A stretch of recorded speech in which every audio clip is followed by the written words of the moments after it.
Welcome to Change by Attraction, a podcast for people who want to create change in their organization, whether that's on the team level, the department level, or for the whole company. I'm your host, Esther Derby, author of 7 Rules for Positive Productive Change.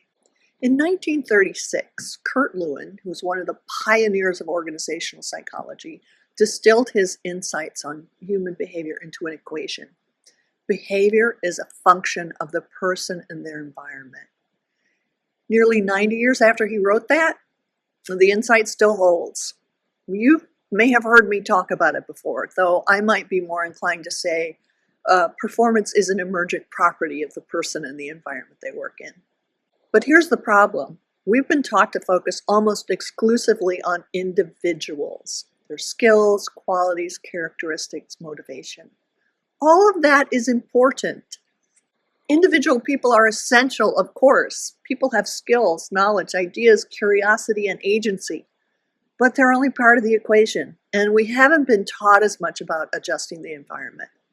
So in this episode, I want to bring the environment part of the equation into focus.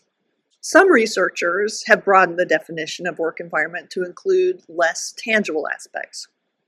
For example, the quality of materials, noise levels, temperature, whether people are packed in, whether the environment's spacious. Do they have some level of privacy? Are they allowed to keep pictures of their family or their interests on their desks? Are their desks stationary, or do they move from station to station? It also includes policies, rules, incentives, management style. Do managers promote autonomy, or do they micromanage? Do they focus on blame or learning? Now, most of us don't have control over all these things. We may not even be able to influence some of them, like the building or the furniture, unless you're a manager, and then you have a broader scope of influence, and you certainly have a huge measure of control over how you perform that role. But there are many things we can influence and adjust, whether or not we have positional power. So let's expand the definition of environment further.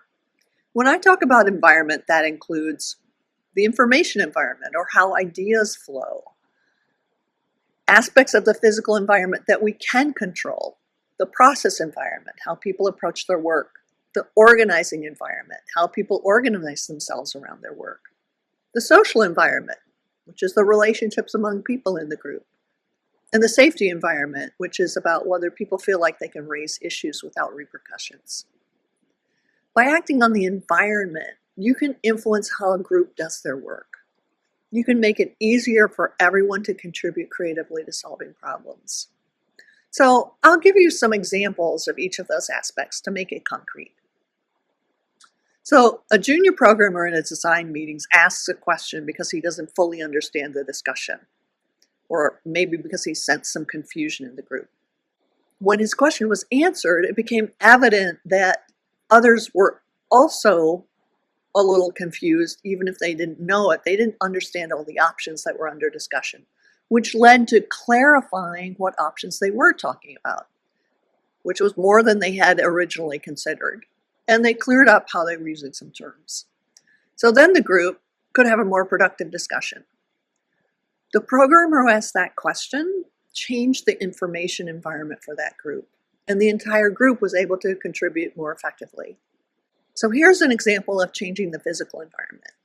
A team was sitting around a conference table wrestling with a problem, and they were tossing out ideas and evaluating them and expanding them and discussing pros and cons, kind of all at the same time. And it was pretty chaotic, and they weren't making any progress. They'd start on one idea, then someone would come up with another, and they'd start all over again. One person quietly got up, walked to the side table, and picked up some sticky notes and markers. And then she quietly walked back and put them in the middle of the conference table. And that was enough for someone to say, oh, let's write down our ideas before we start analyzing them. She made a very small change to the physical environment by putting tools in front of people. She also influenced, without any direct effort, the process environment and the information environment.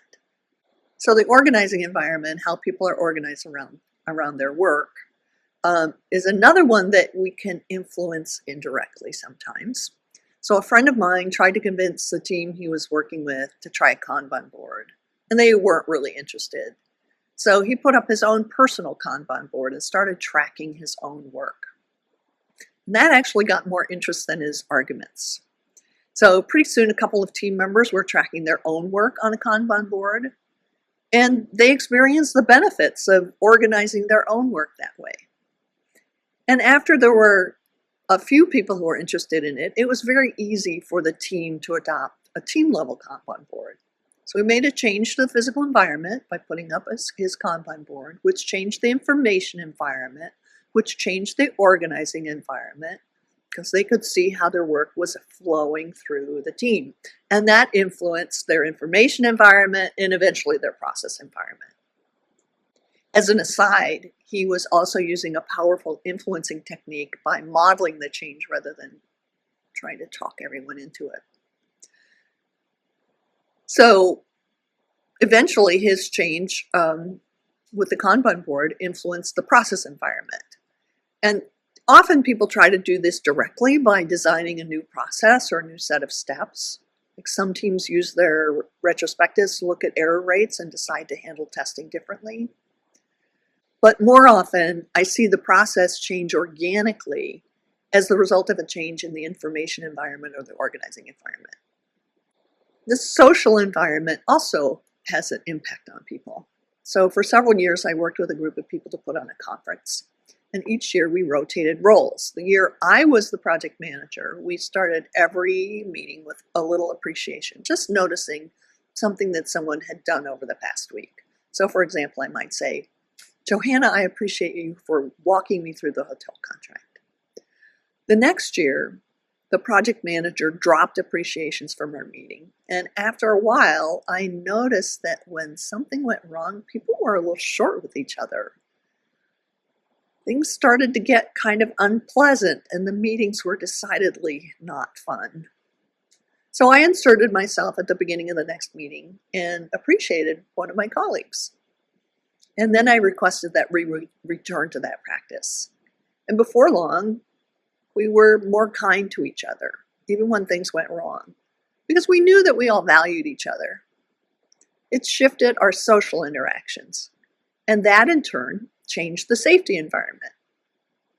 So safety is a group level phenomena where people feel like they can bring up issues, problems, divergent ideas without fear of ridicule or retribution. And when people feel safe, they're less stressed, they're more creative, they're kinder, they're more productive. And keep in mind that safety isn't the same as always being comfortable. It means like you feel you can take the risk of bringing up uncomfortable issues. This is closely related to what I talked about in episode 31, where I talked about voice and the ability to speak up. Make it safe to raise questions, suggest ideas, bring up hunches.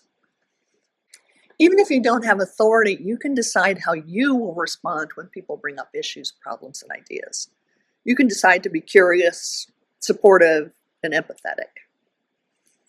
And then you can influence the safety environment. And when you do, it will automatically influence the information environment.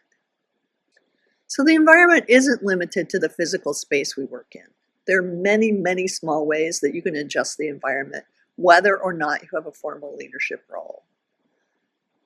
You probably noticed that adjusting one factor led to changes in other factors. Bringing the stickies to the table, which is a physical thing, changed the information environment and the process environment. Making work visible changes how people organize around their work. And changing how people are organized around the work can change the flow of ideas. So think about one thing you could change in the environment and how that one thing might influence another part of the environment. And also be prepared to be surprised. By making small adjustments, you can make a difference. Thanks for listening. I hope you found this episode valuable. If you found something thought-provoking, drop me an email or leave a comment. I'd love to hear from you. And if it fits for you, please leave a rating. It helps other people find my content.